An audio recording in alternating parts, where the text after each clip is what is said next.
Moussa daan ne ko yow yaay kan mu ne ko man la Muhammad ibnul Xazali Moussa ne ko waaw yow ma laaj la benn laaj nga tontu ma sa ñeenti tontu yi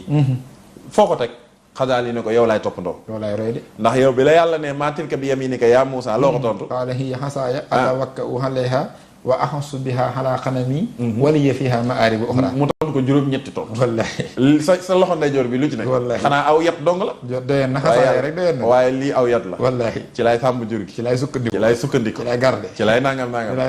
mu ne ko yàlla laaj la benn laaj nga tontu ko juróom-ñetti tontu Moussa ne ko Xazali xanaa sa xam-xam daa des ku tal ni yàlla buy wax ak yow da lay yéegi ay daraja ba nga am maqaama yi xadratul ilaahiya ngay taxaw mën a dégg kaddu yàlla ndax kenn mënta dégg kaddu yàlla yàlla lay yéegal ba ca xadaram ba di la dégluloo kaddoom ca jotaay ba loo fa gën a yàgg sa daraja gën a yokk sa gën a yokk te wax ja day neex Xazali ne ko